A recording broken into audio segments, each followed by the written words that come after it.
أهل البدع والأهواء، أهل البدع العقائدية وأهل البدع السياسية. أنا أقول بيننا وبينكم السلف، بيننا وبينكم الكتب، كان فيقول البدع بيننا وبينكم. إن الحمد لله نحمده ونستعينه ونستغفره ونعوذ بالله من شرور أنفسنا ومن سيئات أعمالنا. من يهده الله فلا مضل له ومن يضلل فلا هادي له. أشهد أن لا إله إلا الله وحده لا شريك له وأشهد أن محمدا عبده ورسوله صلى الله عليه وعلى آله وصحبه وسلم تسليما مزيدا. أما بعد.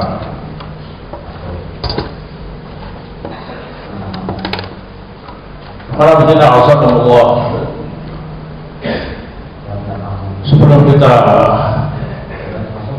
masuk pada pembahasan pelajaran Ar-Risalah An-Nahwiyah fi Matni Al-Ajrumiyah, maka di sini perlu saya sampaikan beberapa perkara.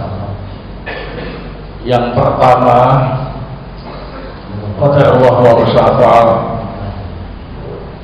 untuk program Bulughah kali ini jatah nahwunya cuma 2 kali bukan.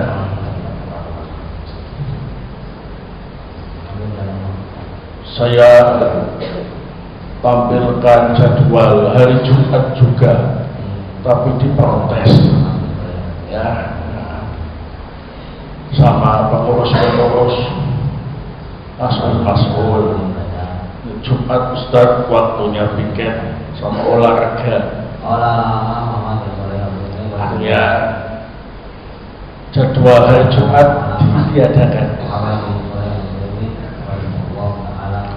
Yang jatahnya 3 kali, Rabu, Kamis, Jumat, menjadi Rabu, Kamis saja. Program-program sebelumnya itu tiap hari, tambah lama, tambah sedikit. Kemarin 3 hari dalam sepekan program yang baru. Tahun ini tambah dipersedikit, cuma 2 kali pertemuannya dalam sepekan. Targetnya harus sama-sama khatam ya, barakallahu. Oleh sebab itu kita harus ya secepat mungkin ya. Yang pertama dalam tulisan. Yang kedua, oleh karena sistemnya sistem cepat, maka saya mohon dengan sangat kepada semua santri Bulughah 1 untuk aktif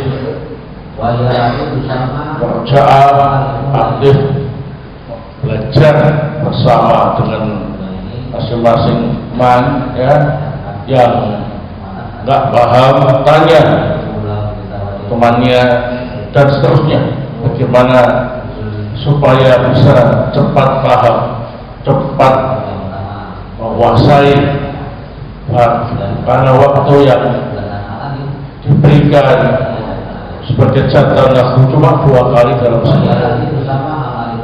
Nah, targetnya ya jurumnya itu 2 bulan harus khatam ya.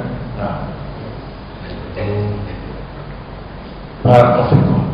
Yang ketiga, semua harus punya kitab. Nah, yang belum punya kitab angkat tangan.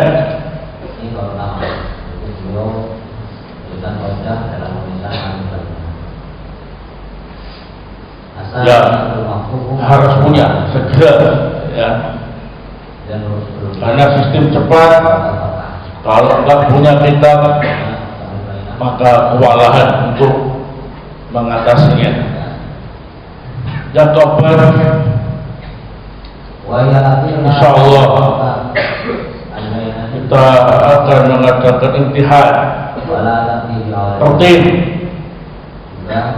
setengah bulan sekali. Ya, setengah bulan sekali imtihan. Tak bisa sepekan sekali, karena sepekan cuma 2 kali pertemuan. Jadi hanya setengah bulan sekali. Diharapkan para santri sekalian bisa mengikuti imtihan dengan baik. Ada target nilai minimal 75. Kalau di bawah 75 merah, 74, 73, 72, 71, 70 dan seterusnya ke bawah dianggap merah. Merah berarti tanda bahaya. Kalau diteruskan merah terus bisa nggak naik. Ya. 75 harus didapat dengan tidak pakai nyontek, murni jeripaya sendiri. Yang ketahuan nyontek, ketahuan. Kalau ketahuan tidak tahu ya. Yang ketahuan nyontek nilainya dipotong ya 50%. Misalkan dia dapat 100 jadi dapat 50, jadi nilainya 50 berarti dipotong 50%. Berapa? 25. Al-muhim nyontek menyebabkan nilai merah walaupun mumtaz, karena dipotong 50% menjadi 50, di bawah 75 berarti merah. Kalau rutin nyonteknya maka tanda bahaya ya, nggak naik kelas. Sudah begitu saja, sederhana. Barakallahu.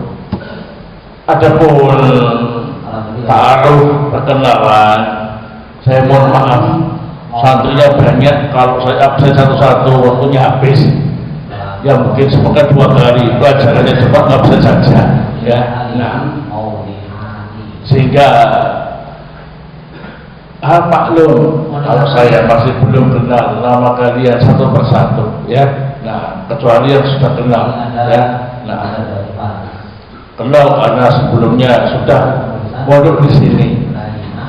Ada yang baru datang belum kenal.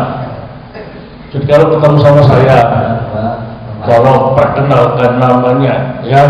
Nah, misalkan ketemu di jalan ya, Ustaz, nama saya Utsman, saya dari Buton ya, supaya saya kenal ya.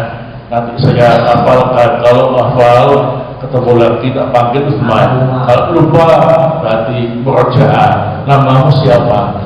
Utsman. Ya. Baik. Sudah ada satu yang tak tanya namanya. Ya. Baik. Anas mana? Anas.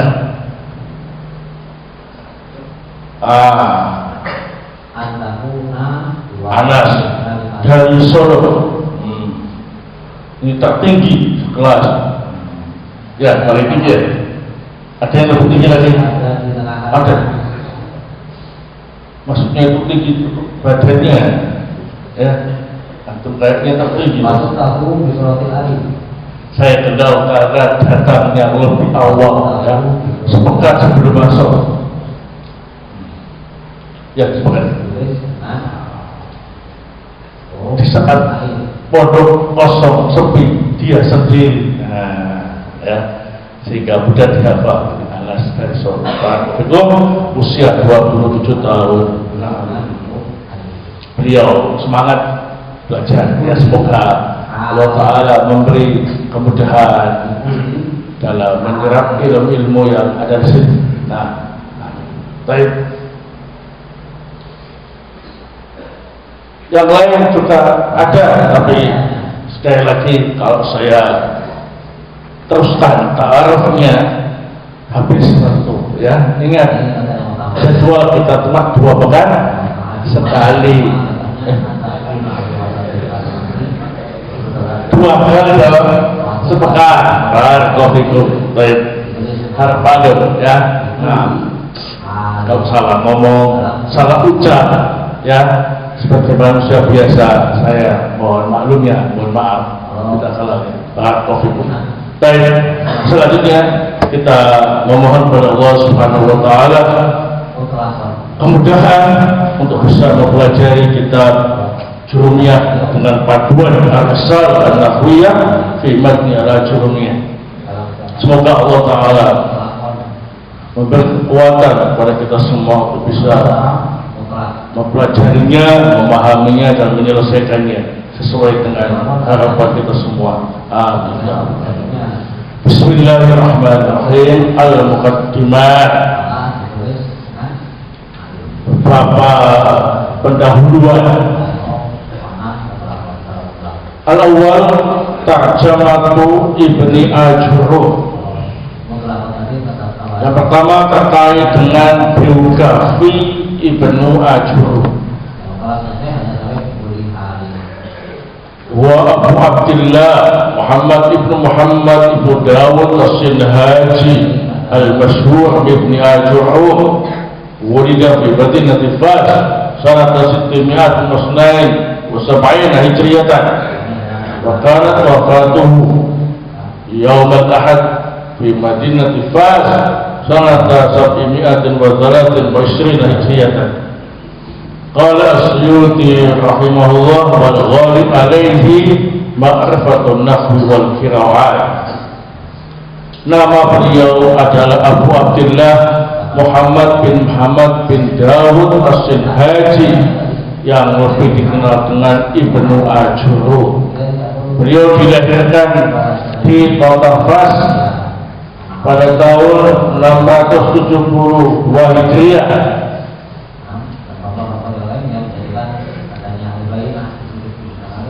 Beliau wafat pada hari Ahad di kota Fas juga pada tahun 723 Hijriah. Al-Imam As-Suyuti rahimahullah ta'ala mengatakan Ibnu Ajurruh menguasai bidang nahwu dan qiraat.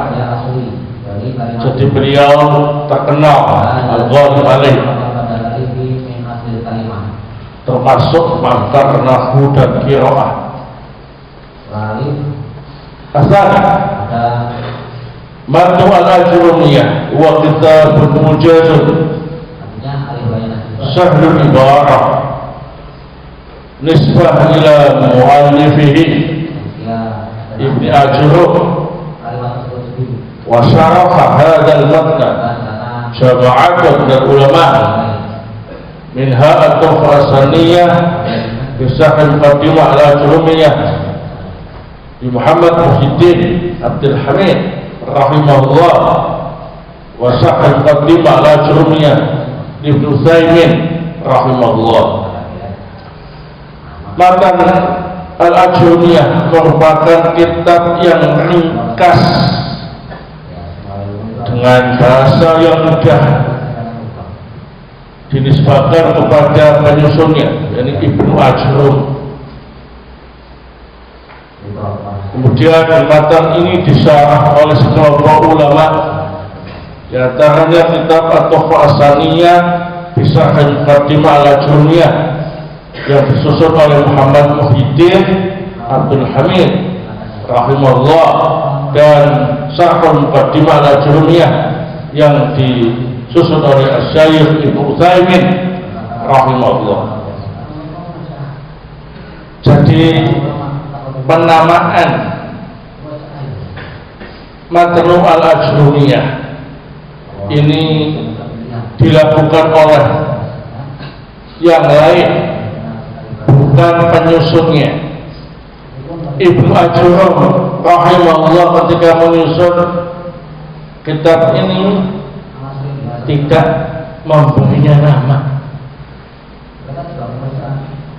wallahu a'lam bishawab, karena lupa atau memang sengaja, ya. Nah, sehingga yang lain memberi nama dengan Madu ala Juniyah dinisbahkan kepada nama beliau Ibnu Ashur.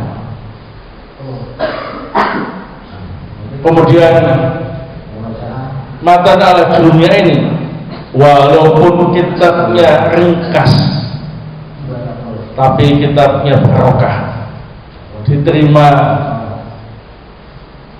di berbagai belahan dunia, termasuk menjadi kitab panduan para ulama dalam mengajarkan tata bahasa Arab bagi pemula. Kemudian mereka mensyarah kitab ini dengan berbagai macam syarat, ada yang ringkas, ada yang pertengahan, ada yang tebal, seperti kitab At-Tuhfah As-Saniyah Bisaril Qadimah Al-Juniyah karya Muhammad Muhyiddin Abdul Hamid. Nah, ini kitabnya agak tebal dikit, ya, tapi nggak tebal. Kemudian Syarhul Muqaddimah Al-Juniyah Ibnu Utsaimin lebih tebal lagi, ya. Ini menunjukkan bahwasanya kitab Matan Al-Juniyah ini diterima baik di kalangan awam maupun di kalangan para ulama, dan menjadi buku panduan dalam mengajarkan tata bahasa Arab bagi pemula. Atas Ibnu Ashur yadabi'u madhab al-Kufah fi kitabih, wa lidzalika yujadu fi hadzal matni al-ibarah al-kufiyah mithlu al-khafd wal amr wal-zuh. Ibnu Ashur mengikuti madhab Kufah dalam penyusunan kitabnya ini. Oleh sebab itulah dijumpai dalam Matan Al-Juniyah istilah-istilah Kufah seperti khafad, kalau basah jar, kalau Kufah khafad, bil amr itu jazm, kalau basah bil amr itu apa? Mabni, ya, dan yang lainnya. Baik, perlu diketahui bahwa dalam masalah ilmu nahwu itu madhabnya cuma dua, madhab Kufah dan madhab Basrah, sehingga perselisihannya hanya antara ahli nahwu Kufah dan Basrah saja. Adapun pihak yang ketiga ini adalah al-muhaqqiqun.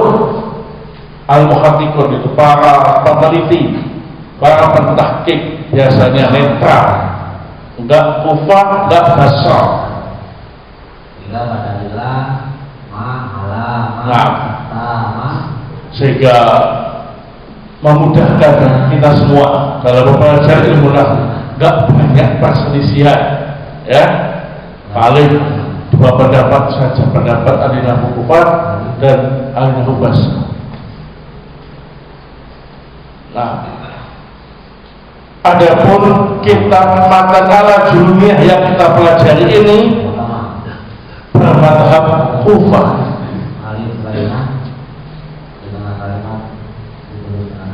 Walaupun Ibnu Ashur tidak terang-terangan mengatakan saya bermadhab Kufah, namun dalam Matan Al-Juniyah ada tanda-tanda yang menunjukkan bahwa itu adalah mazhab Kufah. Seperti ungkapan istilah khafad untuk jar, al-nahwu Basrah jar, al-nahwu Kufah khafad. Kemudian pendapat bahwasanya fi'il amr itu mu'rab jazm, itu pendapat Kufah. Pendapat Basrah fi'il amr itu mabni. Baik. Arabi an-nahwu fil lughah al-arabiyyah lahu iddatun ma'ani minha al-jahl wa minha ash-shibh wal mithlu wa fi istilah an-nuhati wal ilmu bil qawaid li ma'rifati awakhir al-kalimat al-arabiyyah fi hal tarkibiha min al-i'rab wal bina. Istilah nahwu menurut bahasa memiliki banyak makna. Di antaranya maknanya al-jihad, arah. An-nahwu al-jihad, arah. Kemudian asyibhu, serupa.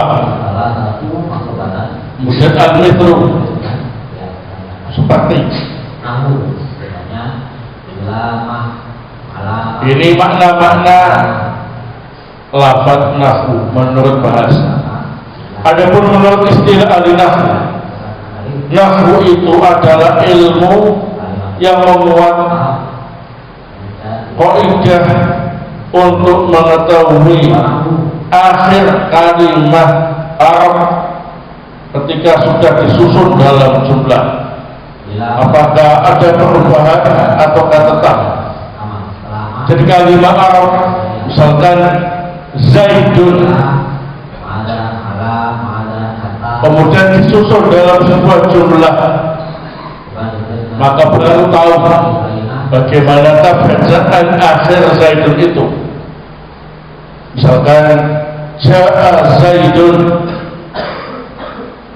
dibaca baik rafa dhamma, ra'aitu Zaidan, Zaidan dibaca nasab fathah, marartu bi Zaidin, Zaidin dibaca khafat atau jar kasrah. Nah, perubahan akhir kalimat Zaid tadi setelah disusun dalam jumlah yang mengalami perubahan-perubahan tadi, ilmu untuk mengetahuinya disebut ilmu apa? Nahwu.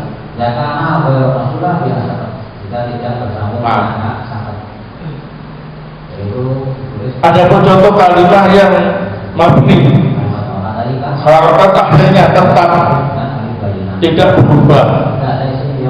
Seperti contoh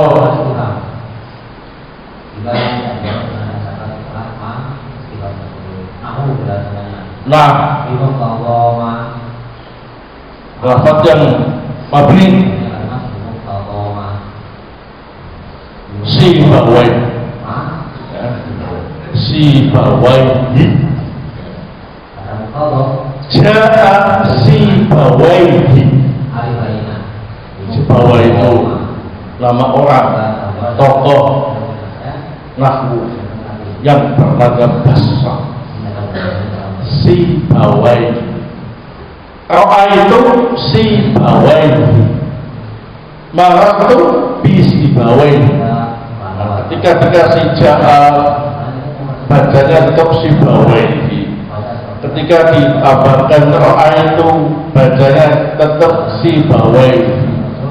Ketika ditambah marah itu si bawai, bacanya tetap. Berarti lafaz si bawaihi harakat akhirnya tidak mengalami perubahan walaupun sudah disusun dalam jumlah, namanya mabni. Nah, ini semua kaidah-kaidahnya untuk mengetahuinya dipelajari dalam ilmu nahwu. Jadi enak nahwu itu, bahasanya cuma mempelajari harakat akhir suatu kalimat saja.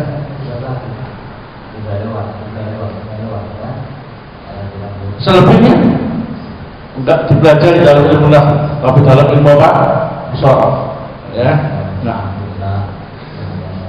ini menunjukkan bahwasanya ilmu itu atau ilmu nahwu itu sangat mudah, sangat gampang, tak berat, tak sulit. Ya, gampang. Kalau memang gampang, kenapa dipersulit? Ya, nggak gampang. Ya, nggak usah sana kemari, fokus saja. Baik. Dan perlu diketahui bahwasanya ilmu nahwu itu bagaikan garam dalam makanan. An-nahwu kal-milhi fit ta'am. Ilmu nahwu itu seperti garam dalam makanan. Kalau enggak ngasih garam makanan, rasanya apa? Hambar, ya. Kalau garamnya terlalu sedikit, rasanya aneh. Kalau garamnya kebanyakan, wasit, kacau rasa makanannya. Berarti garamnya harus apa ini? Pas. Enggak terlalu sedikit, ya enggak terlalu banyak. Para ulama salaf menyatakan an-nahwu kal-milhi fit ta'am. Itu merupakan tanbih, peringatan untuk kita harus rajin belajar ilmu nahwu. Jangan tidak sama sekali, tapi jangan berlebihan dalam mempelajari ilmu nahwu. Kalau nahwu terus, ya, kemudian kesana kemari nahwunya terlalu banyak. Nah, itu contohnya bertahun-tahun pelajarannya cuma nahwu saja, nggak belajar yang lain. Nah, padahal usianya sudah tua. Padahal kebutuhan terhadap ilmu agama yang lain lebih penting. Nah, ini terlalu berlebihan, ya. Nah, sehingga kita belajar ilmu nahwu seadanya, ya. Semangat belajar nahwu, tapi tidak berlebihan dalam mempelajari ilmu nahwu. Sehingga yang kita pelajari yang praktis saja, supaya hasil ilmu agama kita yang lain bisa baik, lebih bagus. Nah, oleh sebab itulah di sini kita hanya memilih 3 jenis kitab. Untuk Bulughah 1, Matan al-Ajrumiyah, yang kemudian kita jelaskan dengan panduan Ar-Risal An-Nahwiyah fi Matni al-Ajrumiyah. Kita sederhanakan pembahasannya. Kemudian nahwu yang kedua nanti insyaallah Mutamimah al-Ajrumiyah dengan panduan Ad-Durus An-Nafisah fi Mutamimah al-Ajrumiyah. Kemudian nanti kalau sudah naik lughah 2, kita masuk Alfiyah dengan panduan Bada'iul Masalik fi Tawdih Alfiyah Ibnu Malik. Semuanya itu disederhanakan, ya. Dalam metode mengajar disebut tashil thariqatid dirasah, mempermudah metode mengajar. Nah, tugas seorang mudaris, tugas seorang muallim, tugas seorang ustadz yang mengajarkan disiplin ilmu adalah mempermudah pembahasan untuk siswa-siswanya, untuk para santrinya, ya. Sehingga tidak heran kalau panduan-panduan yang kita pakai itu praktis poin-poinnya saja, ya, tidak kesana kemari. Karena memang untuk mempermudah dalam mempelajari ilmu tersebut. Namanya apa? Tashilu thariqatit dirasah. Semakin mudah penyampaiannya, semakin gampang pembahasannya. Ini diharapkan para siswa, para santri bisa menerima dengan baik dan tidak berat. Kalau sudah dipermudah kok masih berat, berarti ada sesuatu dalam santri itu, ya. Nah, ada pikiran lain yang dibawa masuk, ya. Jangan-jangan ketika belajar ada pikiran yang lain yang masuk, ya. Entah mikir apa, nggak tahu, ya. Nah, tidak konsentrasi, nggak fokus, mikir pelajaran, ya. Ada yang mikir das, mikir katring, mikir uang saku, mikir yang lain. Nah, ini harusnya dibuang jauh-jauh ketika belajar supaya berhasil. Barakallahu. Al-khamis, anna awwala wajib di ilmi nahwu wa Abu Aswad ad-Du'ali wa huwa Dhalib ibn Amr ibn Sufyan ibn Jandal ad-Du'ali al-Kinani mata bil Basra sanata 69 Hijriyah.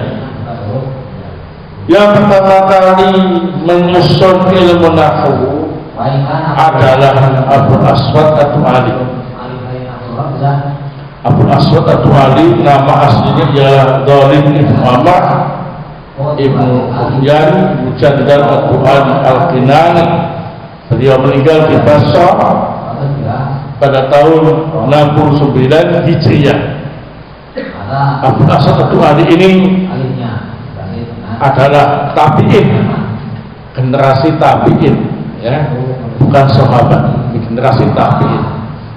Berarti ilmu nahwu itu mulai disusun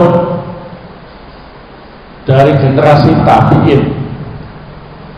Dan Abu Aswad ad-Du'ali ini muridnya sahabat Ali Ibn Abi Thalib radhiyallahu taala, dan juga termasuk salah satu rawi dalam Sahih Muslim, ya, termasuk thiqah. Adapun pembahasan masalah nahwu sejak zaman sahabat sudah ada, ya, tapi yang pertama kali menyusun dengan secara sistematis itu di masa tabi'in, yakni dimotori atau dipelopori oleh Abu Aswad ad-Du'ali rahimahullah. Nah, as-sadis yang ke-6, ta'allumun nahwi fardun min furudil kifayah. Belajar ilmu nahwu itu hukum asalnya fardun kifayah. Fardun kifayah itu kalau sudah ada yang mempelajari maka sudah cukup mewakili yang lain yang tidak mempelajarinya. Nah, kalian sedang mempelajari ilmu nahwu, kalian mengamalkan fardhu kifayah itu. Teman-teman kalian yang ada di kampung halaman yang enggak belajar nahwu sudah diwakili sama kalian. Nah, kalian dapat keutamaan yang tidak mereka dapatkan. Fardhu kifayah ini jika tidak ada satupun dari kaum muslimin yang mempelajarinya dengan sengaja, bukan karena ada udzur atau kondisi tertentu yang menyebabkan tak bisa mempelajarinya, maka semuanya berdosa karena telah menyia-nyiakan kewajiban, ya. Silakan nggak ada sama sekali yang belajar nahwu, maka maka semua kaum muslimin berdosa karena menyanyiakan ilmu alat yang wajib dipelajari untuk membantu memahami Al-Quran dan As-Sunnah. Barakallahu.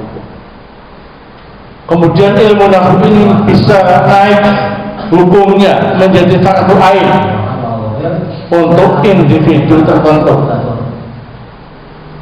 Ya, untuk individu ini seperti seorang mufassir, ahli tafsir, itu wajib ain bagi dia untuk menguasai ilmu nahwu. Kalau mufassir tapi tidak paham ilmu nahwu, maka tidak sah sebagai mufassir. Ahli tafsir wajib ain belajar ilmu nahwu. Termasuk mujtahid, ahli ijtihad, ulama mujtahid yang sudah sampai pada derajat ijtihad, ini fardu ain baginya untuk belajar ilmu nahwu. Nah, itu untuk individu, ya. Nah, fardu ain. Kalau tidak menguasai ilmu nahwu, maka belum sah sebagai seorang mujtahid. Nah, barakallahu. Ini sebagai pengenalan, ya. Kodimah kalian pelajari baik-baik, termasuk dalam materi yang akan diimtihankan, ya. Nah, sebagai tambahan barakallahu bahwa di antara faedah terpenting memahami ilmu nahwu, belajar ilmu nahwu, faedah yang paling penting ialah liyafhamu ma'ani al-Qur'an wa sunnat daqiqatil ma'ani. Itu untuk memahami makna Al-Quran dan sunnah, itu hadis yang memiliki makna yang sangat mendalam. Baik. Jadi ilmu nahwu tujuan dan faedahnya atau faedahnya yang paling penting ialah bisa memahami makna Al-Quran dan Al-Hadis dengan baik, karena Al-Quran dan Hadis itu memiliki makna yang sangat mendalam.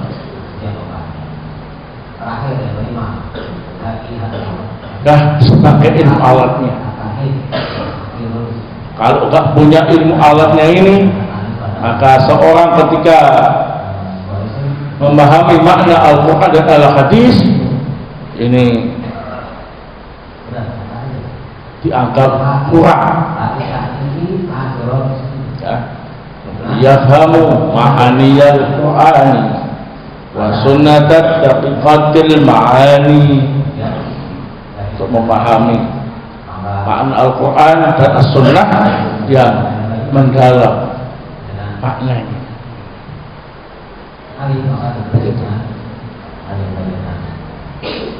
Baik. Termasuk orang-orang yang belajar hadis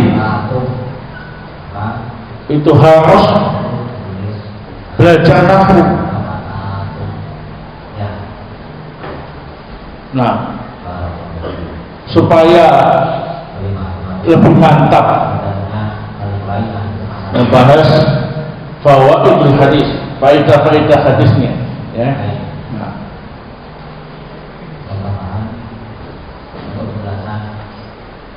orang-orang yang belajar hadis tapi tidak belajar ilmu nahwu itu seperti pakai peci tapi nggak ada kepalanya.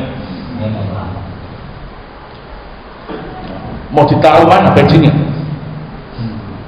Itu katanya Ya. Ramadan. Benci. Itu orang Gak ada kepalanya. Artinya bencinya tadi itu akan kurang bermakna, kurang berfaedah karena nggak ada tempat yang dipakai untuk benci tadi, ya. Nah, sebagaimana orang belajar hadis, kalau nggak belajar nahwu, ini kurang mantap hadisnya. Harus ada nahwunya. Jelas ya? Baik. Jadi itu sebagai tambahan tentang faedah belajar ilmu nahwu. Dan ingat, belajar ilmu nahwu ini termasuk ibadah. Bukan pelajaran yang sifatnya duniawiyah, tapi ini adalah pelajaran ilmu syariat yang bernilai ibadah di sisi Allah Subhanahu wa taala. Ilmu nahwu ilmu alat untuk mempelajari sesuatu yang baik, Al-Qur'an dan hadis, ya kan? Nah, ilmu alat atau sarana itu hukumnya mengikuti tujuan, ya. Al-wasilah laha hukmul maqasid. Sarana atau alat-alat yang dipakai itu memiliki hukum seperti hukum tujuan yang dimaksud. Kalau kalian mau belajar Al-Quran dan As-Sunnah, itu baik apa enggak? Ibadah apa enggak? Maka ilmu-ilmu alat penunjang supaya kita bisa sukses dalam mempelajari Al-Quran dan As-Sunnah itu, maka hukumnya sama dengan mempelajari Al-Quran dan As-Sunnah. Sama-sama baik ibadah, ya. Nah, barakallahu. Sehingga para ulama salaf sepakat belajar ilmu nahwu termasuk bagian dari belajar agama, sehingga jangan sekali-kali memandang remeh, ya. Nilainya adalah ibadah. Wallahu ta'ala al-biswab. Ini yang bisa saya sampaikan. Insyaallah besok kita langsung masuk pembahasan anwa'ul kalam. Subhanallah wa bihamdik, asyhadu an la ilaha illa anta, astaghfiruka wa atubu ilaik.